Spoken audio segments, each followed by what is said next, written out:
पिता का प्यार। पाठ प्रवेश।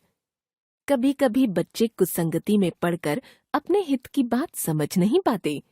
वे अपनी जिम्मेदारियों को नजरअंदाज करते हैं, अनुचित आचरण करने लगते हैं। यह पाठ ऐसे ही एक बेटे की कहानी है जो पिता के प्यार को उनके जाने के बाद समझ पाता है। बाद में उसे अपनी गलतियों का एहसास होता है। लक्ष्मी नंदन का नाम शहर के सफलतम व्यापारियों में गिना जाता था। अपनी लगन तथा मेहनत से उन्होंने अपार संपत्ति अर्जित की थी। अच्छे कार्यों के लिए दान देने में भी वे सदा आगे रहते थे। उनके इकलौते पुत्र का नाम था केशव। मातृविहीन केशव को उन्होंने बहुत ही लाड़ प्यार से पाला था। उनकी इच्छा थी कि बड़ा होकर केशव एक श्रेष्ठ व्यापारी तथा अच्छे इंसान के रूप में जाना जाए। परंतु दुर्भाग्य से केशव बचपन से ही बुरी संगत में पड़ गया था। दिन भर अपने मित्रों के साथ घूमना उसे बहुत अच्छा लगता। पिता ने उसे समझाने की लाख कोशिश की, पर कोई फायदा नहीं हुआ। समय बीतता गया।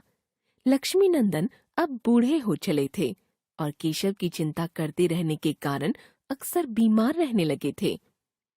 कुछ दिनों के पश्चात जब लक्ष्मी नंदन को महसूस हुआ कि अब उनकी मृत्यु निकट ही है, तो उन्होंने केशव को बुलाया।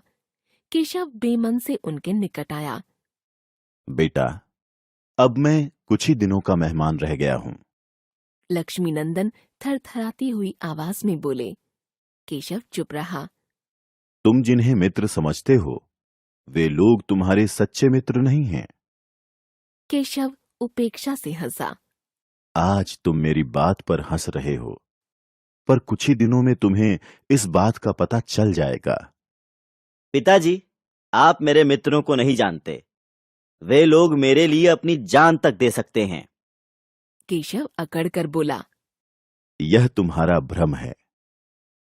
आज तुम्हारे पास संपत्ति है, पर अपनी बुरी आदतों के कारण जब तुम अपनी सारी संपत्ति गंवा बैठोगे, तब कोई भी तुम्हारा साथ नहीं देगा। तब का तब देखा जाएगा। मैं चलता हूं। मेरे मित्र मेरा इंतजार कर रहे होंगे। केशव उठता हुआ बोला। ठहरो बेटा, एक जरूरी बात तुमसे कहनी है। लक्ष्मी नंदन बोले। मैंने हमेशा तुम्हारी भलाई के बारे में ही सोचा है, लेकिन यदि दुर्भाग्य से भविष्य में तुम कंगाल हो जाओ, तो सारे मित्र तुमसे दूर भागेंगे। ऐसी स्थिति में जब तुम स्वयं को अकेला महसूस करने लगो और तुम्हारे मन को शांति की तलाश हो, तो एक बार राम मंदिर के पीछे वाले पीपल के पेड़ के दर्शन करने अवश्य जाना। वहां एक बड़ा सा काला और भारी पत्थर है। कहते हैं, जो उस पत्थर को उठाकर एक तरफ रख देगा, उसकी सब मुश्किलें दूर हो जाएंगी। लेकिन यह बात तुम किसी अन्य को ना बताना। बहुत अच्छा। अब अगर आपका उपदेश समाप्त हो गया हो तो कृपा करके मुझे जाने दें। केशव गुस्से से बोला। लक्ष्मी नंदन मौन रहे। केशव उठकर चल दिया। कुछ ही दिनों बाद लक्ष्मी नंदन स्वर्ग सिधार गए। अब तो केशव को कोई रोकने टोकने वाला भी नहीं रहा। केशव खुले हाथों से रुपया खर्च करता गया। मित्र भी उसे बढ़ावा देते। बहुत जल्द ही सारी संपत्ति समाप्त हो गई। केशव कंगाल हो गया। सारे मित्र धीरे धीरे उसका साथ छोड़कर चले गए। मित्रों के प्रति उसका हृदय घृणा से भर गया, पर अब क्या किया जा सकता था। रह रहकर उसे अपने पिता की बातें याद आतीं और वह रो पड़ता। केशव निराश हो गया। अंतिम समय में पिता द्वारा बताई गई सारी बातें उसे याद आईं। उसके पैर उसे अपने आप राम मंदिर तक ले आए। उसने आसपास नजर दौड़ाई। समीप ही उसे पीपल का एक पेड़ नजर आया। पीपल के नीचे एक बड़ा और काला पत्थर पड़ा हुआ था।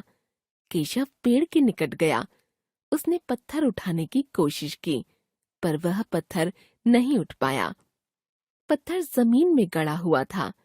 कुछ देर की खोजबीन के बाद उसने एक नुकीला पत्थर ढूंढ निकाला। इस पत्थर की सहायता से वह गड़े हुए पत्थर के आसपास की जमीन खोदता गया। घंटों की मेहनत के बाद गड़ा हुआ पत्थर कुछ कुछ हिलने लगा। कुछ देर और खोदने के बाद केशव ने सारी ताकत लगाकर वह पत्थर उखाड़ दिया। पत्थर उठाते ही वह हतप्रभ हो गया। पत्थर के ठीक नीचे लोहे का एक बक्सा पड़ा हुआ था। केशव ने झट से वह बक्सा निकाला और उसे खोलने की कोशिश करने लगा। कुछ ही देर की मेहनत के बाद बक्सा खुल गया। बक्से में सोने के सिक्के तथा कुछ बहुमूल्य हीरे रखे हुए थे। साथ में एक चिट्ठी भी रखी हुई थी। केशव ने अधीर होकर चिट्ठी खोली। लक्ष्मी नंदन के हाथों से लिखी गई उस चिट्ठी को पढ़कर केशव की आंखें भीग गईं। चिट्ठी में लिखा था, प्यारे बेटे, इस धन का सदुपयोग करके सुखी रहो। केशव को एक नया जीवन मिल गया।